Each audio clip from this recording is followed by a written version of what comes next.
Let's start with our main story of the day. AMC Theaters has officially revealed their plans to reopen in July. For those of you guys that don't know, I am an AMC A-list fan. I was a Movie Pass guy, and I gave up on it because I knew they were screwing me. The wife and I were going to go see Ant-Man and the Wasp, and from the time we drove from our home to the theater, the showings disappeared from Movie Pass. So we had to see Slender Man. And if you've seen Slender Man, that is the movie that will make you quit Movie Pass. So we moved over to AMC A-List. I've got like 4 or 5 AMC theaters within probably about a 15-20 minute drive of where I am. So that's what I selected for it. I've been a really big fan of it.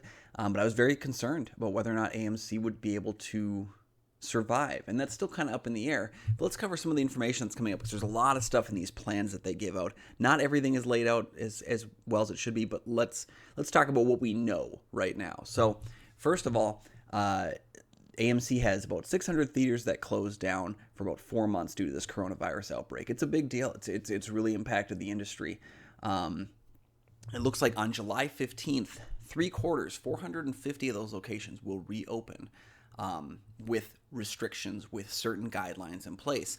And their plan is to be fully operational by the end of July. They want to make sure that they're fully operational for Mulan on July 24th and Tenet on July 31st. Now, what exactly does fully operational mean? I believe that that's just referring to getting the other 150 theaters open, because, I mean, that's, for me, like, as fully operational as you can get it with what's going on here. Now, what does reopening mean? Because that it depends, like this information will decide whether people are going to go to the theater. And so reopening means reduced maximum capacity, which I think is smart. It's very good. They're going to start with 30% to start, and I think tracking, they'll go up to 50% slowly. And hopefully that's a very slow adjustment. They really, Friday nights, Saturday nights, that's when they need a lot of seats, but most of the theaters I'm going to will survive, I think, on 30% to 50%. But I think they should very slowly introduce that, but keep it at 30. 30 is totally cool. New cleaning procedures. Now, we don't know exactly what that really outlines. They haven't really dived into what that means. Hopefully it means a pretty good wipe down of the theater when the showing is done. Making sure that areas where people are going to not so much congregate, but like move in and out of a lot. Bathrooms, walkways, clean the garbages on a pretty good basis. Hand sanitizers spread across the entire theater. Again, does that mean each of the theater will have them? Will they be at the end of the rows? Like, we don't know all the details about it, but it does mean that they are planning on putting hand sanitizer throughout the theater area. And probably in the main lobbies, and hopefully as many places as they can put them. Cashless concessions. So let's break this one down here, because this one, there will not be cash accepted at the concessions, which again, they're handling food, so I'm kind of okay with, having less cash around that area anyway, because of what that is on dollar bills. Cashless concessions means that you will have to use a card or a gift card to get your stuff, which seems fair. It's one of those things. I don't think it's a requirement. Like personally, it's not a requirement for me that you have cashless concessions, but it's nice. And they did let people know too that at the ticket counter, you can use cash to purchase your tickets or to buy AMC gift cards that you can use to purchase concessions. So I think it's just kind of like creating that monetary flow where the cash all goes to one place, and then spreads out after that.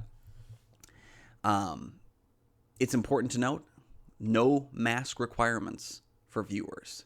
They're having mask requirements for all employees, but nothing for viewers. And this is kind of one where this is tough for me, because I think masks should be required. I don't think it's a political issue. I think personally it's a health issue, and I think it's respectful to other filmgoers. You can disagree with me all you want, but that's the way I feel. Masks, I feel, should be required. Even as just like please wear them in between munching on your popcorn. It's a tough thing when you got food going around. I get that. And theaters need to be able to survive, and they make money on concessions. So that's tough. I get it. But there needs to be a way to require people to at least have them, and to wear them if they're not eating food. Now, AMC did say that they will sell masks for $1, but that not requiring them it's tricky. And we've already seen, in just like the little bit of time since this release happened, people have exploded on Twitter. A lot of people demanding, we will not go back if you do not have mask requirements. I will still be going for certain work obligations, certain things that we got to talk about on here, certain things I got to write about, certain things. But I'm also plotting out like when I'm going to go. But yeah, this is one for me that's like pretty tricky, and I still plan on wearing a mask when I go. Because I don't do a lot of concessions when I go, because it's not healthy food. They don't really have healthy food at the movie theaters. They also said that they will not be doing temperature checks for viewers, but they are monitoring employee health, keeping people furloughed, standard procedure kind of stuff. So with all this, Adam Aron, who's the CEO and president of AMC Theaters, he was talking to Variety, and he said, like, we didn't rush to open. To quote him on some of the other things that he said, he goes, there were some jurisdictions in some states, such as Georgia and Texas, that allowed people to reopen theaters in mid-May. We opted to remain closed so we could give the country time to get a better handle on the coronavirus. I understand that. I get that. We wanted to use the time to figure out how to best open and how to do so safely. I think that's a strong answer. Like, I get what they're doing with that. But I also think they said that they didn't want to require masks because that would make it a political statement. That's not the case. Require masks, Honestly, I think what was it, Thursday night or so? We heard that California was going to just require them out and about. We're seeing states uptick in cases. Do you really want to be closed again? Like, help do your part. Make people wear a mask. I'm sorry. Just do it. If you have respect for your fellow humans, do it. And this is a lot of important information because AMC barely survived this closure. They need a very solid 2020 to maintain themselves. They spent a lot of money on their company, $5 billion in debt over the last couple of years, acquiring other theater chains, remodeling a lot of their theaters, changing some of those theater chains into AMC's, getting AMC A-List off the ground. Because, like, if you don't understand, AMC still pays the movie theaters the full ticket, or like their share of the ticket price for AMC A-List people like myself to go. So they're actually operating on a loss when it comes to tickets. They're actually losing money every time someone gets a ticket using AMC A-List, for the most part. And but the thing is, they have actually turned a profit recently because those people who are going in, A-listers like myself, have been buying a lot of concessions. So they've started to turn a profit, but like it was a big dive down in income, turning a profit just recently. It was right before this thing closed down. They need a really, really solid time to recover from that. And I think that's important to note. So let's break down, I guess. We've talked a lot about what these things mean. There's other things that we've been hearing about, texts and tweets and stuff from AMC about things like their yearly popcorn bucket for 2020 will be allowed to be used until the end of March because of the closure. I think A-List people will have the option to opt back into A-List when they are ready to go back to the theater, which I think is a very strong, smart move. It shows that AMC is not trying to screw its viewers. I was kind of worried that they were going to keep, or I was kind of interested to see if they were going to keep AMC A-List charging people, because I know if you quit it, you have to like wait 90 days to get back in. So I wasn't sure if I wanted to quit AMC because I wasn't sure how long they'd be closed. But they did turn it off, and now they're giving people the opportunity when they're ready to opt back in. And I think that's a very respectful move.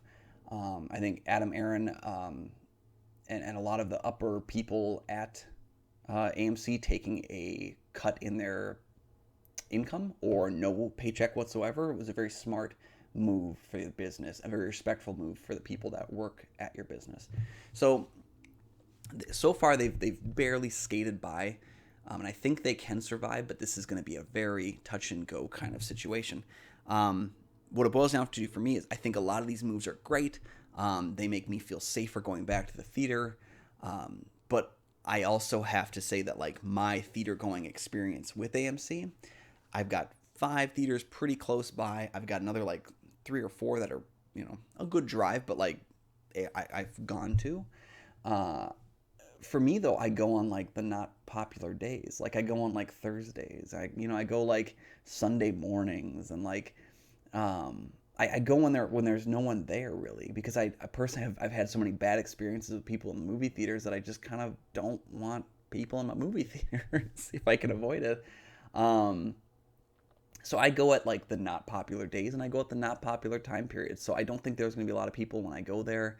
There'll be a question of how many theaters and showings they're going to have, because they probably do want to up the number of showings to make up for the 70% of empty seats that are going to be there.